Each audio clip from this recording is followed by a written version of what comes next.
Swayam Prabha. Digital India. Educated India.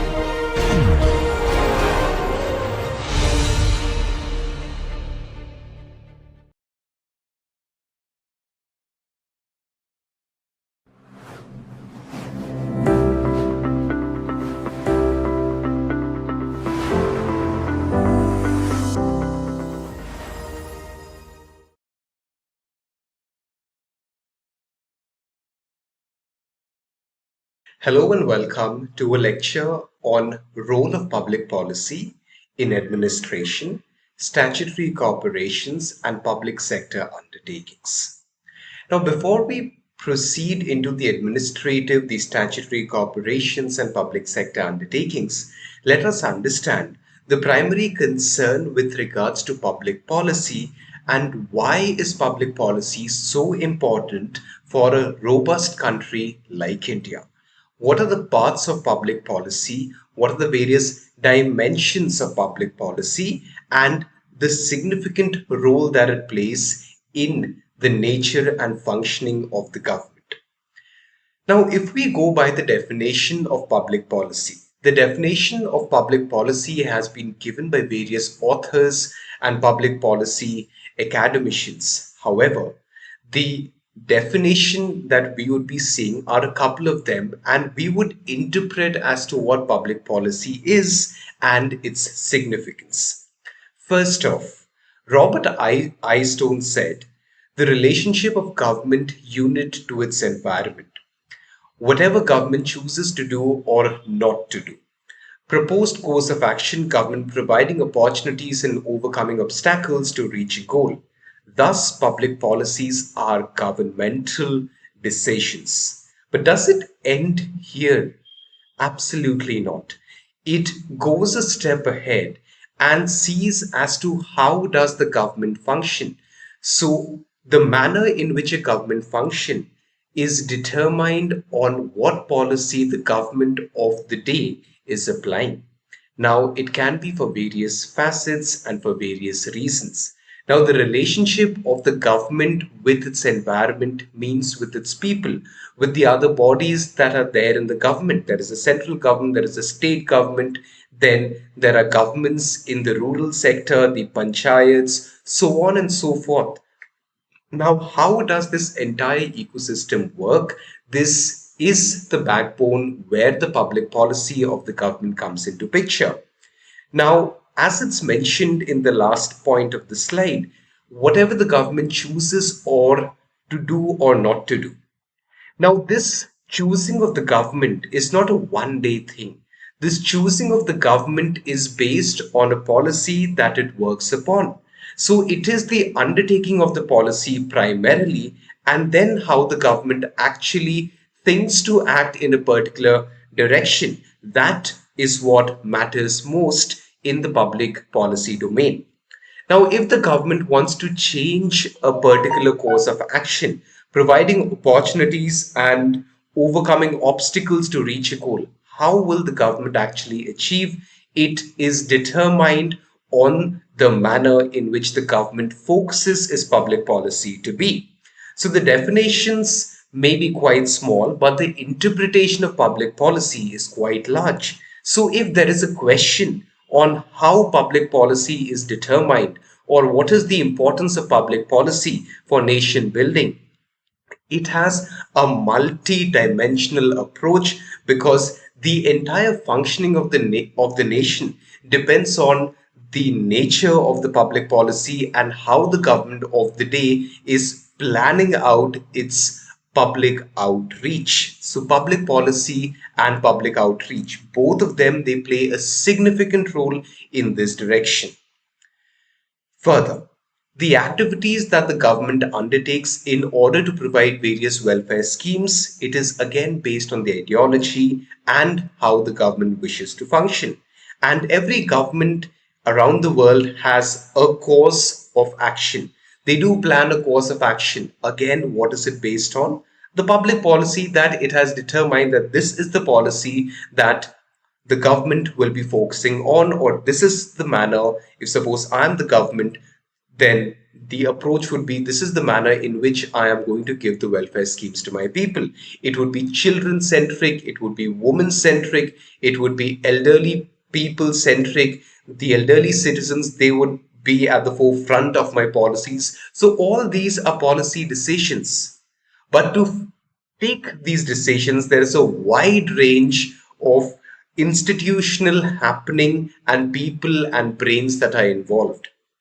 And this requires a very close interaction and relation between various governmental agencies, because policies may be thought in one person's mind, it can also be formulated by a few, but to implement the same policy, you require a large number of people. The large number of people eventually will go on and carry out the envisioned policy in the way it was thought and the same being implemented. Now, before we go ahead, let's understand the cardinal approaches and the differences between a policy and a decision. Now, policy is something that may be quite vague, may not be very firm, and it may not be there on paper. Now, policies are generally the dreams and ideologies and the direction in which a particular government plans to work out in a phased manner. Whereas a decision is a choice that is made from the alternatives that are available. Decisions are prompt, they are taken on a day to day basis. Policies are formulated, and on the basis of the policies, in the manner in which the policy is formulated, the decisions will be based on the policies. So one is acting as the back front, so one is playing at the back foot, and decisions they play on the front foot on a day in and day out basis.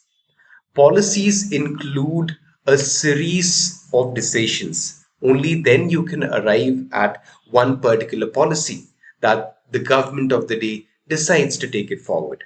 Decisions, on the other hand, are single time actions. For instance, a decision taken by the collector of a particular district to plant trees on both sides of the road.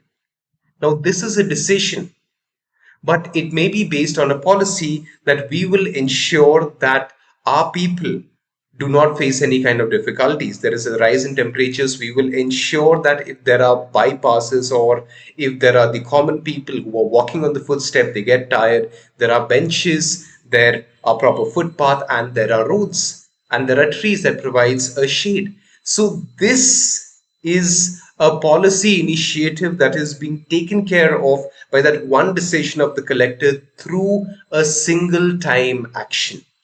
So policies form over a long period of time, over people coming together, deliberating, and then finally finalizing on a point. On the other hand, single time actions are one time taken actions. Policies are long term perspective. It may be to develop the nuclear program in India.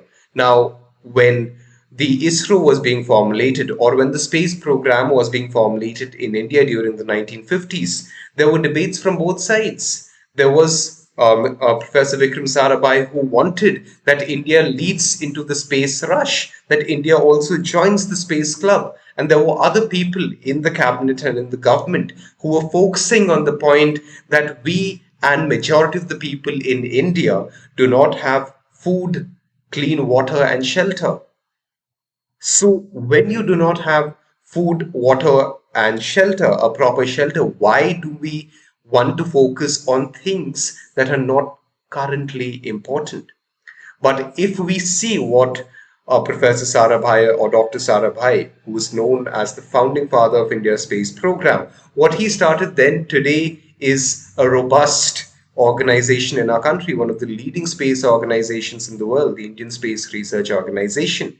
India landing on the south pole of the moon on its third attempt is something that started then. That was a policy decision. This is an action oriented thing that's being taken. So, a long term perspective, and it was seen as India's space program is now being coming into time with the relevant time in being with the various kinds of missions that India is sending the astronauts into, or the space agencies involved in. For example, the the Gaganyaan project that it has been involved in. They did the testing a few days back. So these are decisions that are being taken. We will do this and this and this and this date. But it is all based on a long-term perspective. Now, policies are more comprehensive. On the other hand, decisions are comparatively limited in terms of time, period, and scope.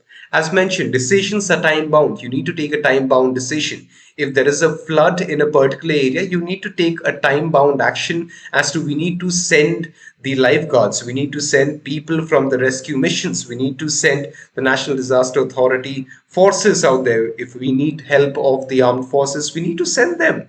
We need to evacuate people.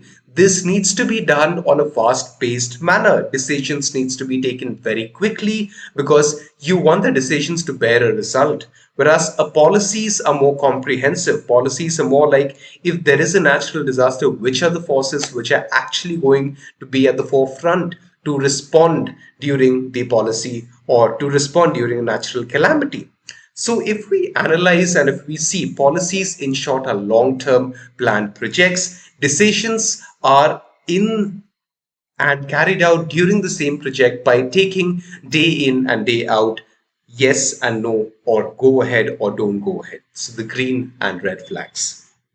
Now, policies are generally divided on five broad categories. We would be touching upon them in detail. First being the substantive policy, second, regulatory policy, third, distributive policy, fourth, redistributive policy, fifth, capitalization. On the other hand, decisions are broadly classified into programmed and non programmed. So let's focus on the various types of policies that are there. Let's begin with substantive public policy. So, friends, a substantive public policy in general is for the general welfare and development of the society in whole. It sees the society as one collective being and works for the betterment of the entire community, of the entire area, and its base of operation is very large. Now, this is formulated keeping in view the character of the constitution, the character of the laws that are there, what kind of a country it is. For instance, US is a capitalist economy. Their substantive public policy may be to boost capitalism at max. On the other hand, there are socialist economies wherein they would boost on how the government can provide maximum welfare to the people. In India, which is a combination of both socialistic and capitalistic, our focus is on how do we encourage the capitalists and how do we also see that people are also taken care of, their needs, and how do we push people so that they also have a chance to become a capitalist one day. So, a substantive public policy is generally very broad in nature. It takes the entire nation into consideration or all the people that are there into consideration. It deals with all the socio-economic problems that are there, the moral claims of society. Now, public policy also determines how your judiciary will function, is what kind of decisions will come out from a judiciary. For instance, if you go to India, there are a lot of litigation pending in various kind of courts, and if we see and analyze judgments, we would realize that the courts have been people centric. The decisions that have been coming out from court, we do recognize the rights of people a lot. For example, in a recent case in the state of Orissa, the Anil Agarwal Foundation versus the state of Orissa, the court, the apex court of the country, it sided with the people of Orissa. It sided with the residents of that particular land. The outline of the case is such that a particular tract of land was taken away by one big business house and they wanted to build a university. But the catch is that particular area was a natural heritage kind of place and it was very close to the sea and it was on the Puri Konark Creek. So it's a place that attracts a lot of people and wildlife as well. We can keep the people aside, but how can we keep wildlife aside? Now, in this matter, the High Court of Orissa was clear that the land should be given back to the people who actually reside there, who don't own there, but they protect the natural heritage of that place. Eventually, The private party appealed this order of the Orissa High Court before the Supreme Court, and the Supreme Court, coming and taking the assistance of Article 14, realized that there has been a blatant abuse of power and the land should go back to the people. So, this is a substantive public policy wherein the people, the socio-economic problems of people, the moral claims of society are taken into consideration. Next, regulatory public policy. Now, this is concerned with the trade, finance, and business of a particular country. How would the economy of the country look like? What would be the public policy in which the economy of the country will function? How should trade be regulated in this category? How should businesses function and thrive? What are the various economic safety measures that the leaders or the economists who are involved in the economic policy making should take? What are the public utilities that we can provide? What are the financial aid we can provide to the people? The taxation regime, what should be the tax? How should it be formulated is all dependent, and how it works is based on the regulatory public policies. Now, these are done by independent organizations that work on behalf of the government. For example, in India, we have the LIC. We have the Reserve Bank of India, that is the regulator of your financial system. You have your state electricity board. You have your state transport corporations. You have SEBI, the Securities and Exchange Board of India, that regulates the market in India, that regulates how will the share market be. It ensures that there is no malified activity in the share market. Then there is the IRDA that looks at the insurance sector. How will the insurance policies be? And it also looks as to it does not go on with the malified intent to actually harass individuals in that regard. Now, this is with regards to the regulatory policy that focuses on the economic front, because these are something that helps in the nation building. Next, the distributive public policy. This is meant for specific segments of the society. It gives public assistance and welfare programs. Now, what are the kind of specific segments in the society? It can be young girls below the age of 18. It can be one particular community that has been wronged since time. Now they are getting a special treatment from the government. It can be something schemes for women or specific to children or elderly citizens, or something like education for the elderly. So this is covered under the social garb of the distributive public policy. For instance, we had the COVID pandemic. Now, the government took the decision once the vaccines were formulated. It took up the onus to ensure that every person in India would get a free vaccine in government hospitals, in the healthcare camps or institutes, or little establishments that are there in the villages. So this is with regards to the distributive public policy, where it looks at the larger picture as to how to assist one particular section of the society. Why? Because they may require that. They may not be able to come up at par with all the other sections of the society. So the adult education program may be for specific targeted individuals. Food relief during a natural calamity, again for a specific kind of people. Social insurance. For example, in India, we have the post office. The post office runs various kinds of social insurances. Anyone can go there and open and invest their money in various kinds. And there are various programs through the government, the Pradhan Mantri Dhan Raj Yojana, something of this kind. There are so many such examples where the distributive public policy focusing on specific sectors of the government is there in existence. Then we have the redistributive public policy. Out here, the focus is on rearrangement of policies for basic social and economic changes.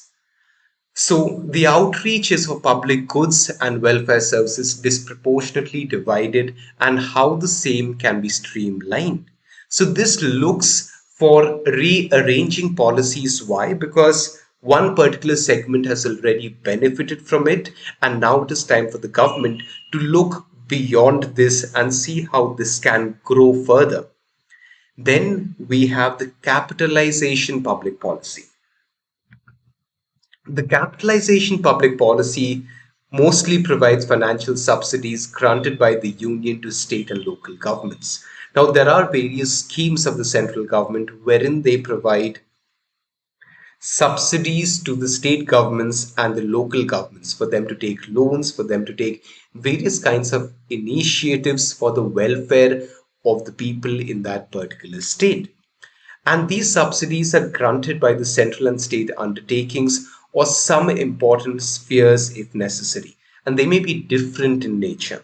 For instance, in various states in India, the farmers get a lot of financial subsidies when they want to expand their scope of work. For example, a farmer who has been doing paddy farming, if he wants to get into fish uh, cultivation, there are subsidies from the government wherein they provide a lot of subsidy for that farmer to build a artificial pond wherein he can actually start harvesting fishes. Now, if there is a farmer who wants to start a small transport business, he would want to buy, say, two mini trucks or one mini truck. There are institutes, there are the government banks, there are cooperative banks who provide loans to these individuals. So, this is with regards to the capitalization of public policy, wherein the center focuses that your local governments give this thrust to the people where they have the confidence to take the things further and ensure that they also rise up from their conditions. Now, as we have seen the various kinds of policies that are there, the various kinds of policies that are there, let us see. And by now, we must have understood the nature of public policy. But what if there is a specific question on the nature of public policy? How should the answer be written? The answer should be written in a pointer format, elaborating on each point, highlighting the point specifically and underlining the important part instead of writing it as one paragraph. So, if there is a question on the nature of public policy and focus on a few policies of the government that are giving emphasis to the social structure of the government. So, public policies are generally based on the constitution of the country or how the country's financial system or entire structure of the government is based upon. So, public policy will be goal oriented and it is concerned with specific goals. Every policy will have a specific goal. For instance, in India, before the upcoming of the Niti Aayog, we had the 5 year plans. So that was a large scale policy. There was a roadmap in which we would take the development of the country further. For instance, in the first 5 year plan, the thrust was on agriculture and dams, and therefore Pandit Nehru, India's first prime minister, he termed that dams are the temples of modern India. Now, this was a statement based on a policy that was implemented over the course of time by decisions. Next, second, policies they generally spell out the strategy on how to achieve a particular goal. And at that time, India was a young, independent, robust country. So it needed a particular game plan, it needed a road map in order to achieve the goals that it has set for itself. Next, public policy becomes an instrument to achieve a goal because you have planned a particular thing and now you are planning on how to execute it. So, to get things done, this is one of the best ways in which governments of countries can function. Fourth, formulated and implemented to attain the objectives for the ultimate benefit of the masses.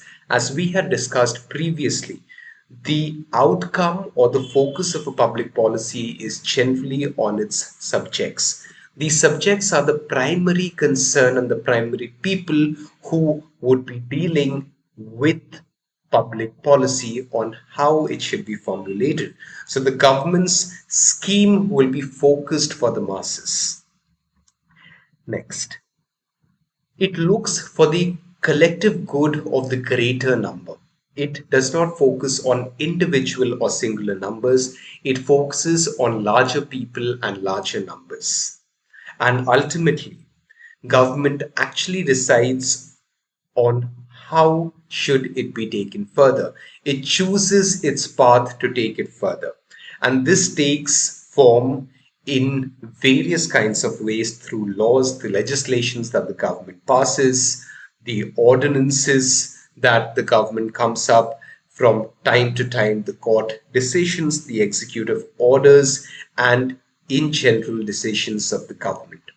So this is the nature of public policy, but it is based on all of these. How should the law take course? How should the legislations be passed? What kind of bills are presented before the parliament? What kind of bills do they actually go on and make law? So the debate that takes place in a particular parliament also speaks a lot about the nature of public policy in general.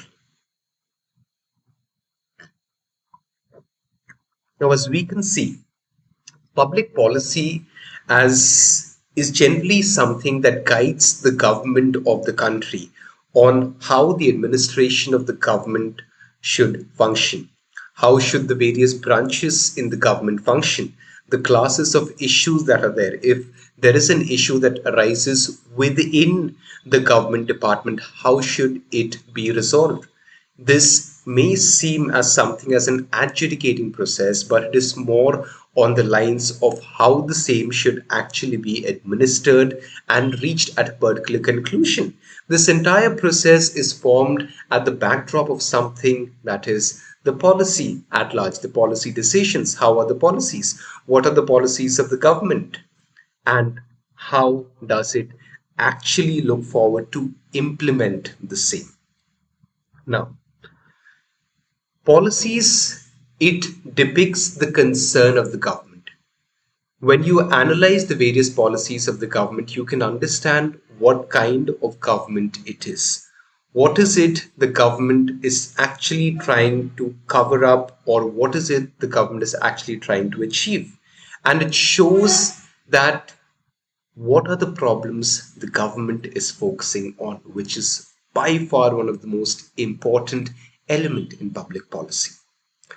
It also involves the action to a particular problem, and it is backed by the sanction of law and authority. Now, negatively, there are decisions that do not take any action on a particular issue. You do have a roadmap, but at times decisions do not take place in that same manner. So that is a time when policies of the government, even if they are robust and very strong, sorry, they do not come into the forefront. That becomes slightly a dangerous issue in this regard. So your policies may be robust, but you also need it to be accompanied by robust decisions on a day in and a day out basis. Now, the scope of public policy, now determined by the kind of role that the state adopts for itself in society. The scope of public policy is for policy formulation and policy adoption. You have policy implementation, policy education, policy evaluation, and policy maintenance. Now, what are these various facets and how do they actually make an important part in this? So, the first step in public policy is the formulation of the policy, wherein the brains are actually mining, wherein they are contributing and they are working to formulate a particular policy.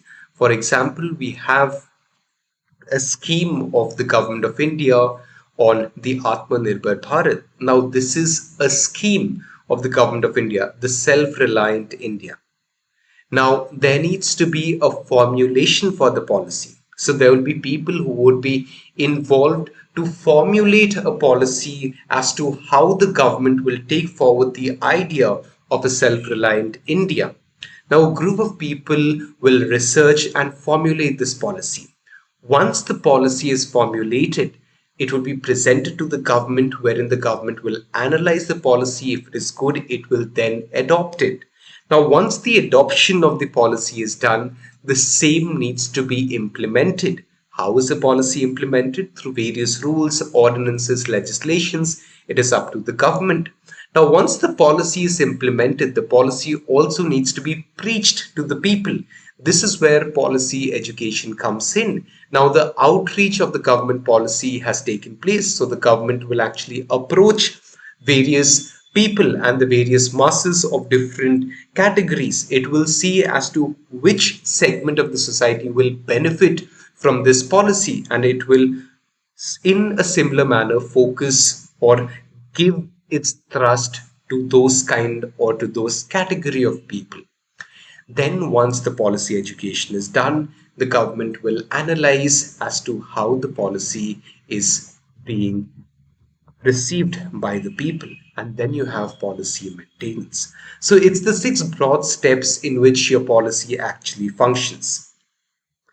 Now, going through each of them in detail. Policy formulation. Government identifies a problem or a sector, and it calls upon the masses, from people's representatives, people from the media, pressure groups, broad ideology of the ruling party, and how the same can be aligned with the ideals of the constitution. Thus, in a democratic setup, the government forms its own policies. As we say, people assist, and eventually the government focuses and builds up its own policy. Next, it responds to organized groups through these policies. Now, every country or every policy generally has a pressure group behind it that is actually pushing the policy forward for the government of the day to actually go ahead and accept the policy. Why? Now, the reasons can be multitude. Now, let us see at the process in which the policy does come into existence. The first is identification of policy problem. Now, there is a policy, we will identify how the problem has come into existence. Then we will be setting up the agenda. How will the agenda be set up in case this concern is there? So the government has identified a problem. Now it is setting up an agenda. Now, once the agenda is set up, the formulation of the government response will take place, and it will also focus on the targets and decisions in that same regard. Once these are achieved, the policy process formulation kicks in, and eventually a policy comes out. So, in essence, what are the three major components of a policy formulation? If this is a question, these are the broad parameters in which the answer will be written. The answer can be written in a flowchart manner as well. So setting of goals and objectives is very essential for a policy and the objective. Second, the strategy for its implementation is equally important. And third, determination of the implementation machinery.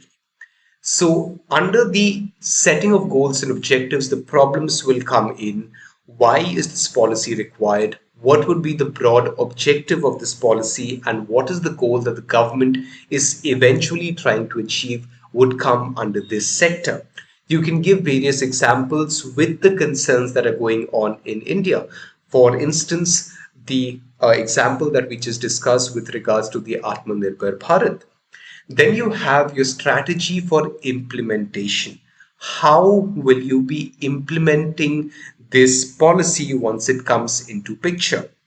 Once that stage is completed, then you need to see the implementing machinery. How will the implementing machinery be taking this policy forward to the masses, and how will the masses actually reciprocate to this policy? So the stage of policy design is where the choices are made from a coherent framework. There are a lot of things, and in a funnel approach, it all boils down and narrows down to one. It determines the integration of various factors and resources to achieve the objectives in this regard. It also identifies interlinkages and interdependencies among personal and material positions. Now, if the policy is inadequate, it can be amended or it can be substantiated with something at a later point in time. The influence, implementation, and performance of a policy. And this can emanate from internal government and external sources. So, in a sense, if we see development of a policy framework, or in short, a policy design is a circle connected with arrows. Motivation of policymakers, political and professional insights, development of a framework. There is a problem, you need a framework. You need your pressure group to push the policymakers. The policymakers will push it through various people. Then the political professional insights will come into it. The industry insights will come into it. And then eventually a decision in that regard will be taken. Thus, it goes on and builds up and very important segment and see how policy design comes into picture. Thus, public policy does not only begin when a government comes into power, it also comes into picture as to how they have been functioning in the past. Next, policy adoption. How is a policy adopted? Now, a policy is adopted via the enactment of regulations or legislation for its implementation. Parliament, Parliamentarians get involved.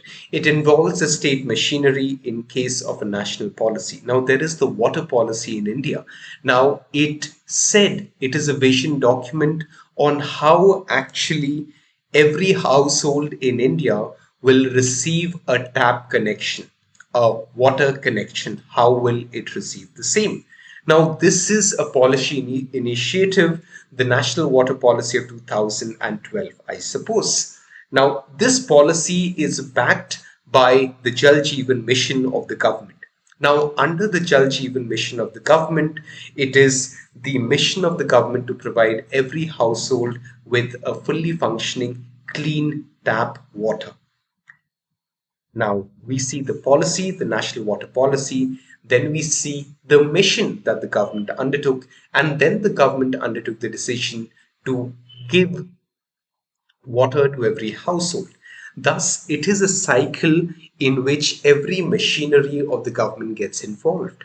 And every machinery, by essence, means that right from the people who actually start the policy to the executive officers or the members who will actually be implementing these policies, they are also given capacity building training so that they know how to implement such large scale visions and projects. So policy adoption is more about the implementation and pre-implementation side of it, as to how things will have to fall into place, what kind of preparation the government needs to make, what kind of training should various departments of the government be involved in, what kind of training should they actually take forward.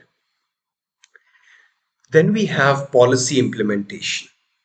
Policy implementation requires clear coordination across government and non-government agencies. Because taking the example of the Jal Jeevan mission itself, it is not only that the government will be able to provide a fully functioning tap connection if it just passes a policy. You need non-government agencies, you need private contractors who would actually lay down the pipe connection, who will establish the tank, who will go ahead and enter into various contracts on behalf of the government and for the government, but for the people. So with the government, but for the people. But does it all end here? Now, this seems like a perfectly well documented, well planned policy outreach. But that is not the case every time. There are times when there is a failure. Now, the reasons for these failure are quite different and they may vary. For instance, political motivations at every stage of implementation. Now, as we know, in India, we have a central government and a state government.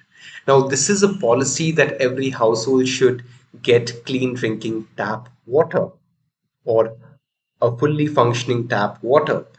The same will not be realized if there are conflicts in the political functioning of that state or that particular district. So the governments also need to work in a unanimous and unified approach.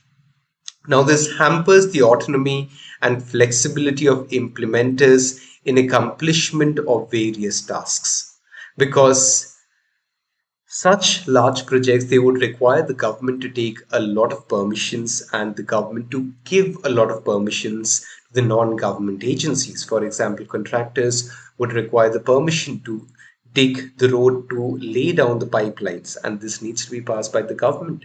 So if there is no collaboration between the government and its agencies, there is a little tussle for the non-government agencies to fulfill these kind of work and criterias.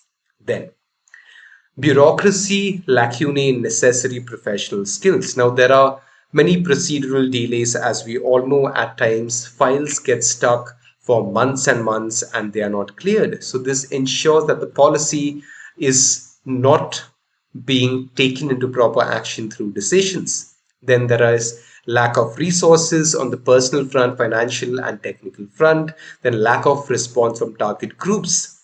Now, if you do not get the required assistance or the required support from the people, it is very difficult to bring such policies into reality. It is very difficult to take such decisions and to accept such decisions from people.